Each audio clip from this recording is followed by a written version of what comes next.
All right, let's do this thing. Let's talk a little trade deadline. We are like hours away. I'm putting myself in a position to do math live right now, but I think it's something like 20 hours away, 19 and a half hours away from the trade deadline. I think I got that right. Anyways, I got 15 minutes to spare, so let's have a little chat. Let's talk a little trade deadline. Going to try to make sure I don't accidentally turn off my mic again this time. We'll have a good time. There's a couple things that are coming down the pipe right now that I'm keeping an eye on. Give me a second here while I make sure I have all of our feeds. Oh, yeah, there we go. That is a breaking deal. Look at that. Right as we go live, Frank Saravalli of Daily Faceoff. He will be live tomorrow with me for 3.5 hours. The Ottawa Senators are trading Nick Paul to the Tampa Bay Lightning. I am honestly going to be fascinated to see how this deal breaks down. I mean, Tampa Bay already made a big splash earlier in the week, going out and getting Brandon Hagel and giving up just a king's ransom to get him in terms of a couple of first rounders. They still have their first rounder in 2022. I wonder if that's the pick that's going to end up being a part of this deal. There's going to have to be some money going out the door here in terms of an asset back to the Ottawa Senators. Because, I mean, you look at Nick Paul, $1.35 million actually.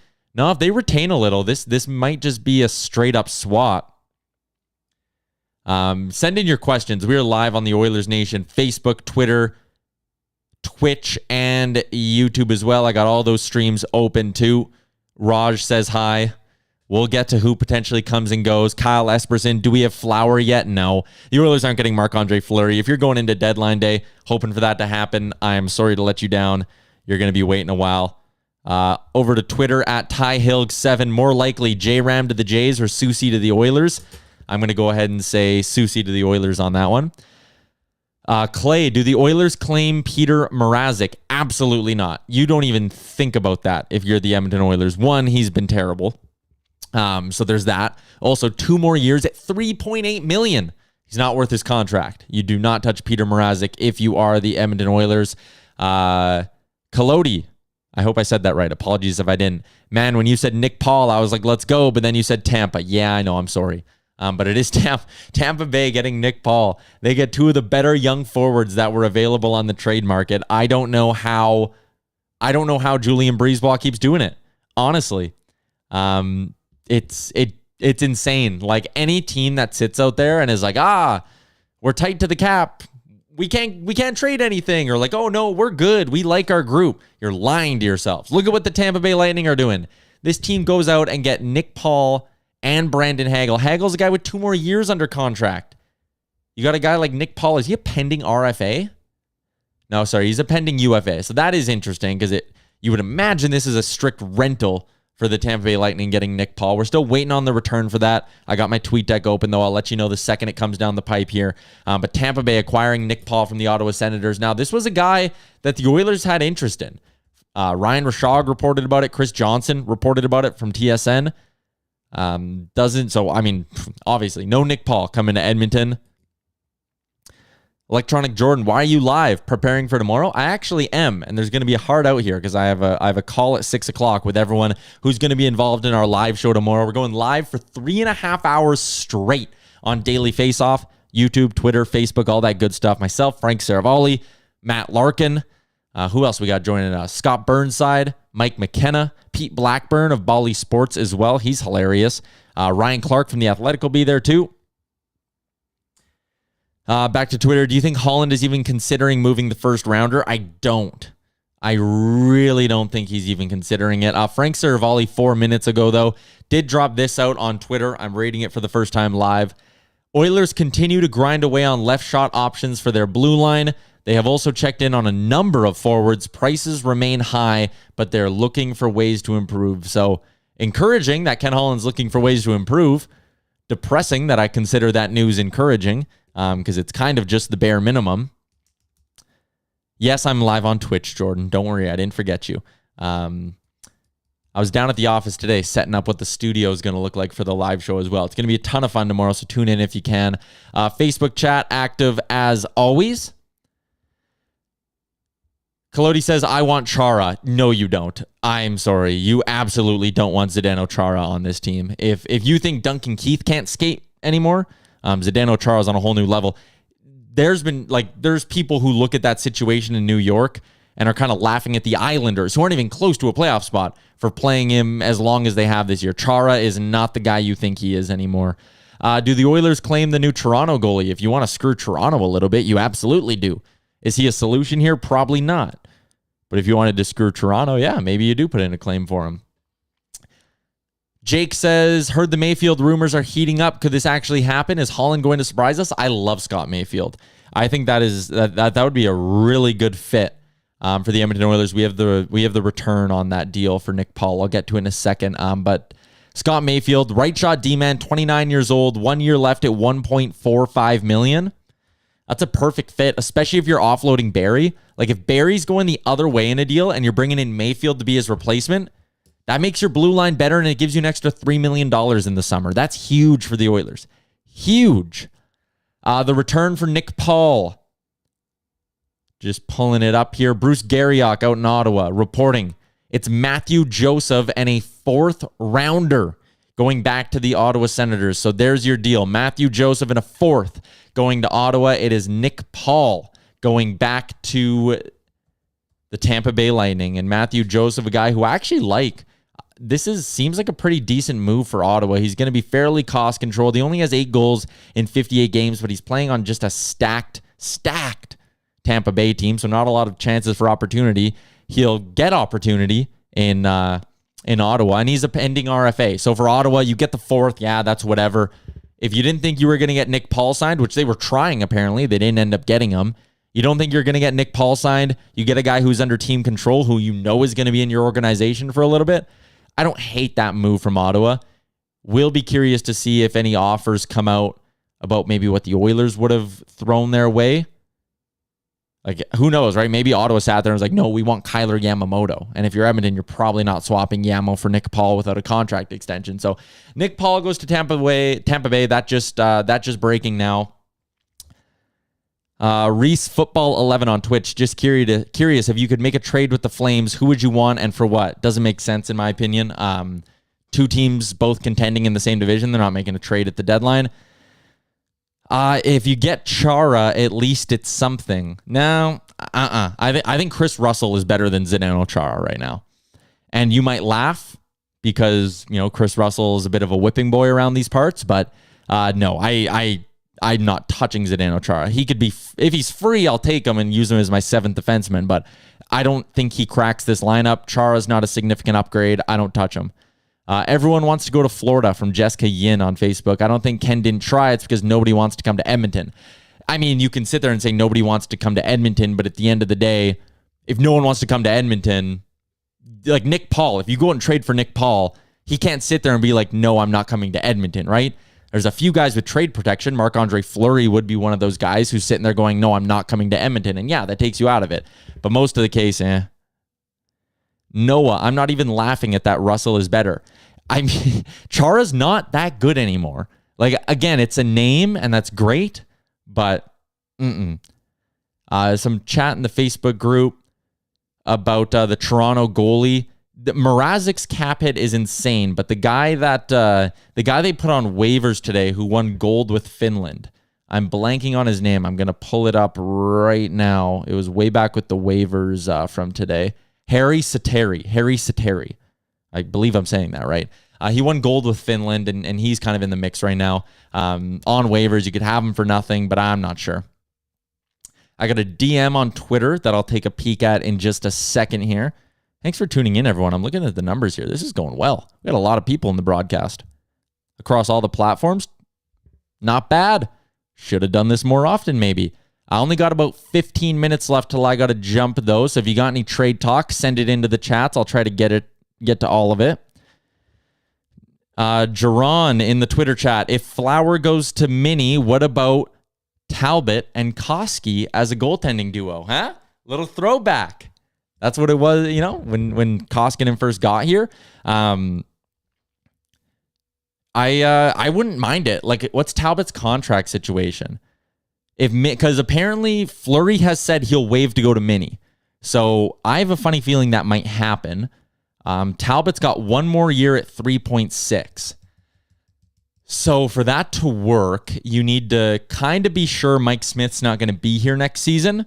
And then you probably need to be willing to part with like your second rounder in 2023 for Talbot. Because I would imagine that's what Minnie's given up to get Fleury. So if you're Minnie, it's a nice little lateral swap around. You trade a second, get Fleury. You trade Talbot, you get a second back. It would make sense. I like Talbot. I think he can be a guy. I think he was an all-star this year. I know he's been a little up and down, but Minnie would probably be tempted at that point just to run with Capo Kakinen next year because they got some cap problems. So I could see it. Let me know. Do you think Talbot's a guy the Oilers should target? Some chat in Facebook about Binnington. Jason says, I wouldn't want Binnington. He screams a Matt Murray situation. Yeah.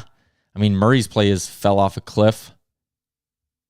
Stewart says, tell these guys it's not 2010 Chara. He's just old now. It's kind of what I'm getting at a little bit.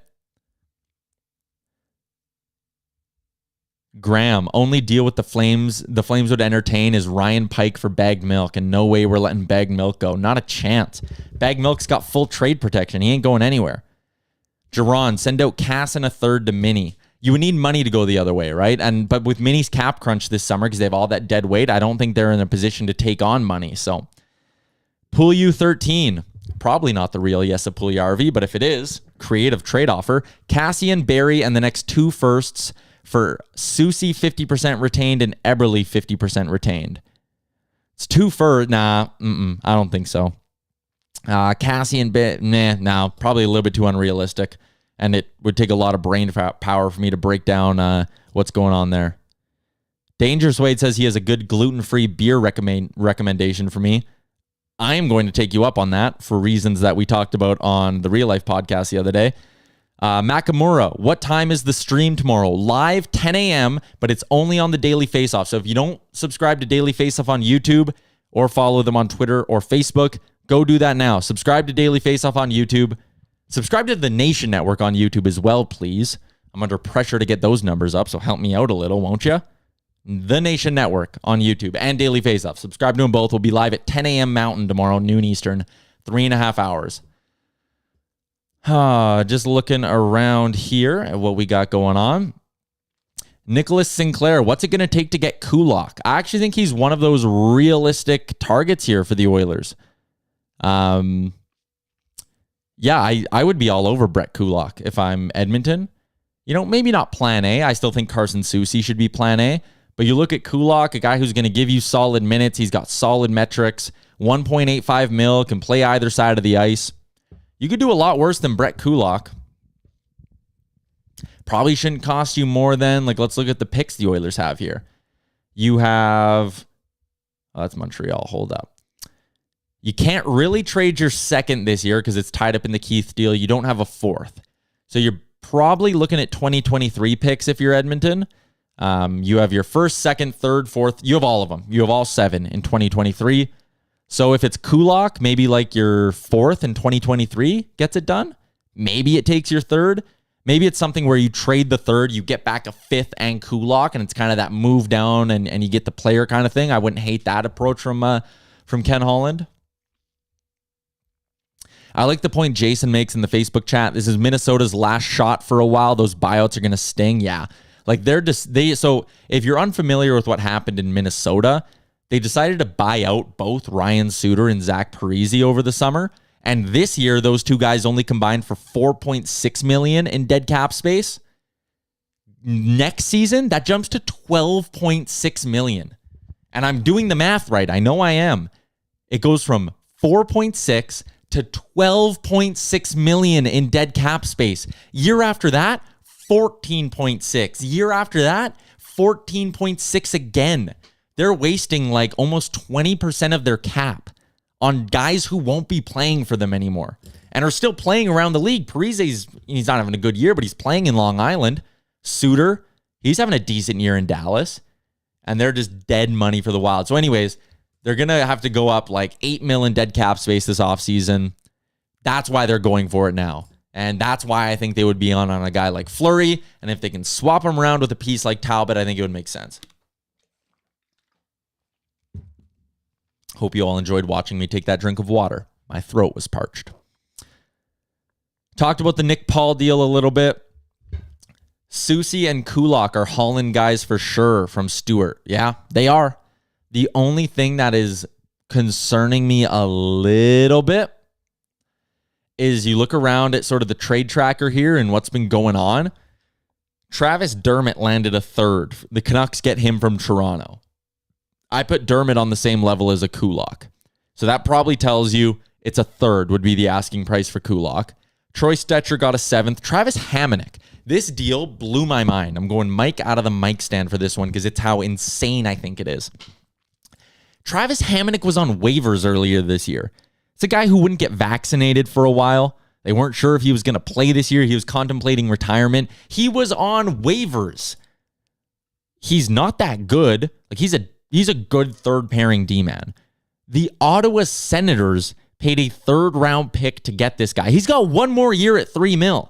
If you're one of those people sitting there being like, Tyson Barrie doesn't have any value, no team's touching Tyson Barrie.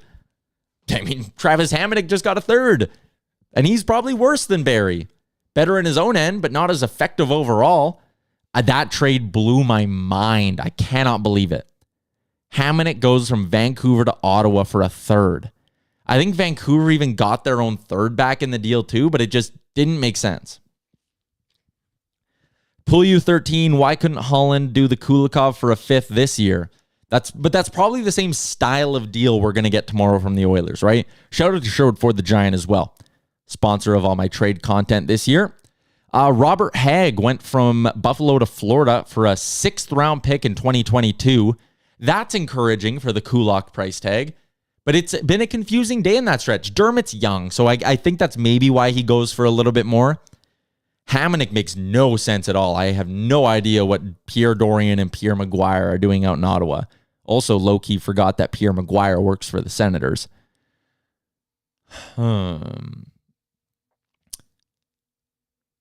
What would the cost for Eberle be? I don't think that's the forward the forward market the Oilers are in on. I don't think Eberle's available either. He's got 2 more years, $5.5 million. Like, Seattle needs some semblance of an NHL roster going forward, right? Like, they can't just sit there and sell everything and then have like an American League team next year. Like, they're still trying to sell tickets. They're a new organization. That's important for them. So I wouldn't waste too much time thinking about a Jordan Eberle trade. Just need to give Holland tomorrow and have hope, I guess, from Aiden in the Twitch chat. Yeah, that's kind of bang on. Like, I don't have high expectations, but we'll see, I guess. He surprised us back that Athanasiou year as well. We didn't hear a ton about the Oilers and Andreas Athanasiou, and then it just kind of happened. And if I remember back to that deadline, it was like Andy Strickland or Aaron Portzline, one of the 2 reporters from some city, were sitting there talking about, they were like, oh, Athanasiou's going to Columbus, done deal. And I remember I was on the radio that day, and I came out and I was like, yep, Athanasiou's gone to Columbus. Like 30 minutes later, it was like, psych, he's coming to Edmonton. Robin says, if Chara waives his no trade clause, he'd be a good pickup. No, he wouldn't. I'm sorry. If you're just tuning in, I spent like 4 minutes off the top of the broadcast here talking about how Zdeno Chara is not good anymore. We only got a few more minutes here. Scott, how does Boston get Lindholm for $6.5 million? Are they paying him $1.5 to $2 million under the table? I actually think they paid a bit too much for Lindholm. He's good. Yeah, 6.5 is probably fair market value because he was a pending UFA. But they gave up so much to get the guy. Like, I mean, they must have known that Lindholm was like going to sign with them, or at least was interested in it. But they gave up Urho Vakanainen, good prospect, 3 picks in the draft. I think it was like a first, and a second, or first and 2 seconds. Insane price they paid. They got him signed though, so they got a guy there for a while. It's an okay deal from Boston's perspective. I like it from Anaheim's perspective. I'm not the biggest Lindholm guy out there. Adrian says, if we are not in on a goalie, go get 2 decent shutdown D-men. They'll help our goalies. And I actually think, Adrian, you nailed the line of thinking here from the Oilers. It's, you're not getting Fleury. You're probably not getting anyone on the market who's a significant upgrade. So save the assets. Go get 2 good D-men. I like the idea of moving out a Barrie, getting a pick back, trading that pick for a shutdown righty, go get a shutdown lefty. You've built yourself a third pairing that can just stop the opposition. I think that's a good plan for the Oilers. Someone asked what I've heard about the Dominic Kubalik rumors. I have heard from the people I talked to, which granted, I'm not really an insider, but I heard the Kubalik thing's just not real. Edmonton's interest isn't that high. I think it was a report that started in the Czech Republic and made its way over here from The Athletic. Ben Pope, last time I was live, talked about it. And Ben Pope's a good reporter, too. Like, I'm not knocking him or anything like that, but I've just heard from people I've talked to that the Kubalik thing's not really that legit. What kind of forward are they looking at? I think there's two. Craig Morgan of of Arizona Hockey Now. He's talking about the Yotes moving Johan Larsson, who's a good defensive centerman. Good cap hit, too. It's not a sexy addition. It's not Jordan Eberle like some of you were talking about. But Larsson's a good player. I'd be in on Larsson. He could play center, kill penalties. You move out Archibald. You get a sixth back for Archibald. And then you move a fourth to get Johan Larsson. I think that would be something that'd be a good move for the Oilers. We are money in, money out. Yeah. I also like actually Ryan Carpenter's a guy. He's out in Chicago. And if you're going to make a big splat, like if you're going to move your second and Samurikov, maybe you look at like a package deal somewhere, right? And second and Samurikov is probably high for what I'm throwing out right now, but like you get Ryan Carpenter and you get Calvin DeHaan and they take money back, right? Like you pay a lot, but you're getting and you're filling a couple of holes on your roster. Just an idea, what would the price tag be for Gibson? Too high, and I think Gibson's actually one of the more overrated goalies in the league. I talked to Mike McKenna a lot, who's kind of one of our goalie experts at Daily Faceoff. He's not super high on John Gibson either, and I tend to trust Mike since he played in the NHL as a goalie, and he kind of knows what he's talking about. I don't think the Ducks would move him, and I don't think he's worth that kind of price tag. I think you can get a different goalie elsewhere. Like, Gibson would cost you a first, Broberg, and something. Binnington this summer might just cost you a first. I go get Binnington for just the first. Would it cost more than Archibald to get Pysyk from Buffalo? I like Mark Pysyk as a target. 7th D-man, though, just kind of a depth add. It would probably cost more than Archibald. Probably Archibald in the mid to late round pick. But it's not the worst idea. All right, I'm going to wrap this up in just a second, which is a shame because I can still see there's a lot of you on here. Conversations have been good in all the chats as well. We're going to be going live tomorrow, though. Again, 10 o'clock, Daily Faceoff. We're also going to be going live at like 2 o'clock back on these Oilersnation channels. It's going to be like a hybrid Short for Giant pregame show / Oilers trade deadline recap. So tomorrow at 2 o'clock Mountain is going to be when you want to tune into this channel. 10 a.m. Mountain is the Daily Faceoff channel. I got to run, though. Thanks for tuning in. This was a lot of fun. Should have done it more. Oh, well. Enjoy deadline day. Keep it locked on Daily Faceoff.